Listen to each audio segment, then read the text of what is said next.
Hi, I'm Sam Peterson, nearly award-winning author of 2 books, Trunky, Transgender Junkie, and Sugar, a memoir of craving.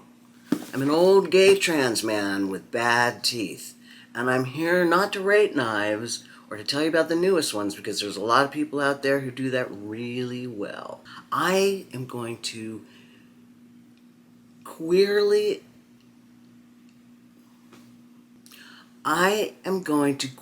share my queer love of knives with you. Boys and girls. Boys and girls. Girls and boys. Boys and girls. There are some knives I gender, and some I do not. This knife, for instance, I call a guy. This one, I think, is a they, them, theirs, and this one is either female or femme as fuck.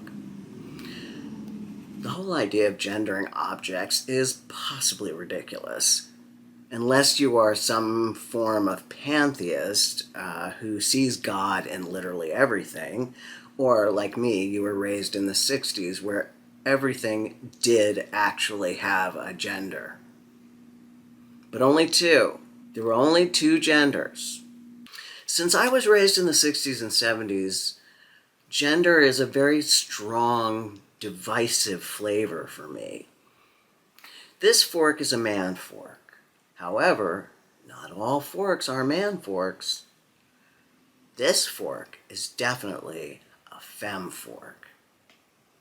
Is it subjective? Well, is gender subjective? I know when I identified as male 10 years ago, I felt distinctly masculine, but other people sometimes, a lot of times saw me as female. I just looked like a butch dyke to them. Of course, this was an on-ramp for self-loathing and insanity, so fortunately it passed as I got older and hairier. And my thigh fat mostly migrated to above my belt line. I have never seen so much back fat, y'all. But this is about knives. I suspect most of the knife community would see their knives as masculine. I think a lot of people would assume collecting is an inherently masculine pastime. But is it? When I was a kid and a girl, I was kind of outlier in that I had a knife, I had a toolkit, I had a microscope, I stole my brother's G.I. Joes and his Bullmaker chest exerciser. His Bullmaker chest exerciser. I can barely say it. I felt like a boy and I enjoyed boyish pastimes like catching frogs, climbing trees, blood oaths, building forts, bike races, and football. I was really a textbook boy for a girl. Now times have shifted self-awareness to understand many genders like sports. Men and women hunt. I feel like non-binary people are exempt from this pastime. I don't know why. I just feel like they would rather not even eat an animal, much less kill it. All genders fish and cook and shop and wear makeup and dance and do drag. It's not such a big mind blower to see a woman camping on her own, for instance, although it does raise the safety hackles a little bit. But we don't think over much about women camping. But knives, I want to say, are still sort of the ledger domain of men. And that's unfortunate. Women and femmes need knives more than men.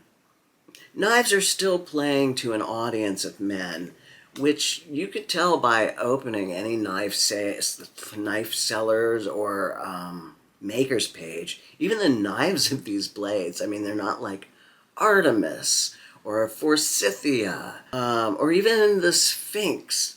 They're all pretty butch, like the Tenacious, the Rat, the ParaMilitary.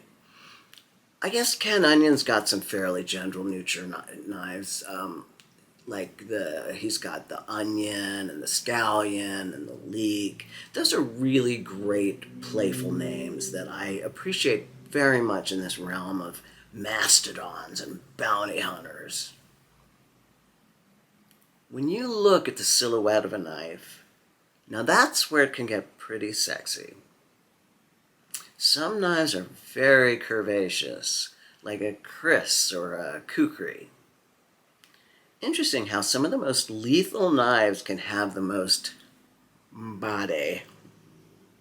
Not to commit to the femme fatale trope, where women are inherently dangerous, but in my experience, which is considerable, women are inherently dangerous.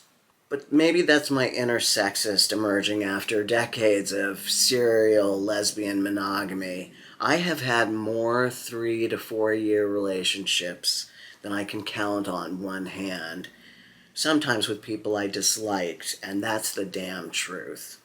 I was so terrified of being alone, I took hostages. But this isn't about me and my salad days. What is it about an object that makes it masculine, feminine, or somewhere between and beyond? Is it ridiculous to give things that can't fuck or fall in love a gender? I guess there's some people like that, though. The good news is more people are into knives, and not all of us are into guns, too. Keep your guns. I don't get guns. That's another gay, queer, trans guy with bad teeth, not this one. This one has often veered towards the realm of the identified as masculine object or pastime. This one is intrigued by the concept of object identity. If objects do have an essence, a soul, if you will, I suppose they could have a gender. I looked around my room and I tried to assign gender to my curtains and to my bureau. It's one of my curtains a boy and the other a girl. Is my chest of drawers painted femme, but very blocky. My laptop, definitely a boy. No, girl. No, non-binary. How is a computer non-binary? Sounds like a setup from one of those jokes that Ellie was reading to Joel in The Last of Us. Knives would help you dodge mushroom zombies.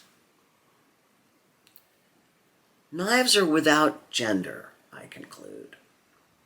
They are meant to be in the hands of anybody who cares about them, who sees their beauty through their stark utility. They are ancient, wise, slicey, stupid. They are, in my eyes, wickedly elegant and incredibly intimate. To hold one in your hand is to begin to build a relationship. How that relationship goes depends on your willingness to learn that knife's language, its ways, until there is a more unique union. You will never be a knife's master. It can and will cut you as often as you let it, and more. But the one thing that relationship is not predicated on is gender. A blade lives in a mostly metal universe, whereas you and I are merely meat.